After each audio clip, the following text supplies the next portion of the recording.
They say it began with one. A woman no one dared to name.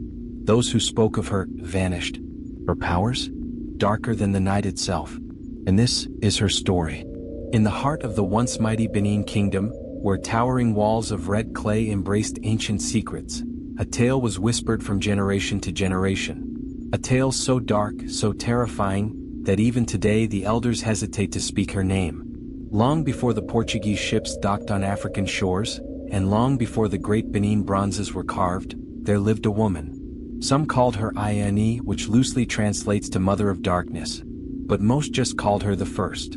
She was not born like other children. The midwife who delivered her died the same night, her body found stiff, eyes wide open, lips sealed shut as though cursed. They said the baby girl's cry was not of pain but of laughter. Laughter that echoed into the night, waking the spirits of the forest. Her mother, a poor herbalist, dared not raise her. But the priest of the sacred grove intervened, claiming the child was chosen by forces beyond understanding. She was to be raised by the earth, by the unseen, by those that dwell in the dark corners of our world. Years passed and the child grew, but she did not grow like others. Her eyes were black pools, reflecting nothing but pulling everything in. She spoke little, but when she did, animals stopped, the wind calmed, and even the elders listened. They say the rain obeyed her. The crops grew where she walked, and death followed where she stared.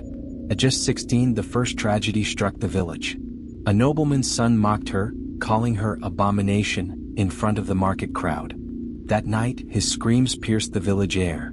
His body was found twisted, bones cracked like dry sticks, and his eyes gone. No one doubted who did it.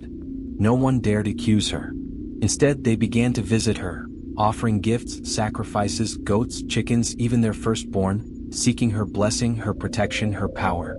And so, the first covenant was made, between humans and the darkness. The Oba himself summoned her. Not out of fear but of greed. Power like hers could expand his kingdom, conquer lands, and silence enemies. But even kings forget, you don't summon what you cannot control. She entered the royal court barefoot, wrapped in a plain white cloth, her hair wild like the forest spirits. The guards trembled. The palace dogs whimpered. And the air grew thick. The Oba asked one thing: grant me victory over my enemies. She smiled, a smile that chilled every bone in the Oba's body. Her only demand? Blood, royal blood. Not of the Oba but of his first son. For the first time the mighty Oba hesitated. His crown felt heavy. His heart pounded. But power blinds men, and in the dead of night, his son was offered. The very next moon, the Oba's enemies fell like leaves in Harmattan. Villages burned. Chiefs bowed. The kingdom expanded. But the Oba knew the price was not paid in full. The woman, Iyayi-Ani, grew stronger.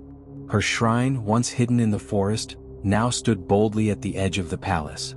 Women flocked to her, learning her ways, chanting her name in the moonlight. And so, the first coven was born. They did not fear men. They did not fear the gods. They became the gods. Once every year, they say, the witches gathered under the blood moon. Their ritual was simple: find the purest soul and gift it to the dark forces that granted them power. Some say it was a child. Others claim it was a virgin maiden. But all agree, the screams of the offering echoed for days. And when morning came, the coven would be stronger, their eyes brighter, their laughter more haunting. No army could defeat them. No priest could banish them. Even the gods turned away. But power breeds jealousy. Within the palace, the Oba's second wife, fearful for her son's future, plotted with foreign priests, men of white skin and strange gods. They came with crosses, with Bibles, and with guns. They promised salvation. They promised light. One fateful night, they stormed the shrine. Bullets flew, fires raged, and the air reeked of burnt flesh.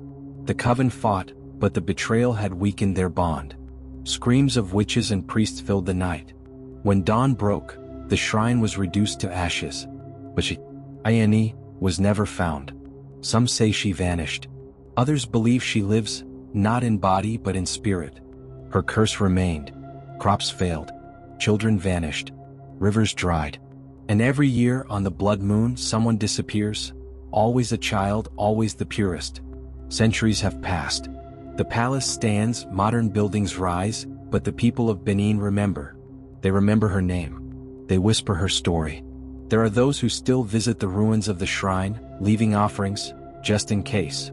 Some say on certain nights you can hear the chants, feel the eyes watching from the shadows, smell the faint scent of blood and herbs. She may be gone, but her bloodline remains. They walk among us, they smile like us, but when the moon turns red, they gather. And if you hear a woman's laughter, soft, sweet, but cold as the grave, run. For Iyayi-Ani, the first witch, still hungers. This is just the beginning. Benin's history is soaked in blood, magic, and secrets. And this was only the story of the first witch. But there are more, many more. The question is, do you dare to hear them? Comment below. Do you believe in the witches of Benin? Have you heard stories passed down from your ancestors? Don't forget to like, subscribe, and turn on notifications. Because in the next episode we enter the ritual of blood. And trust me, you don't want to miss what happens there.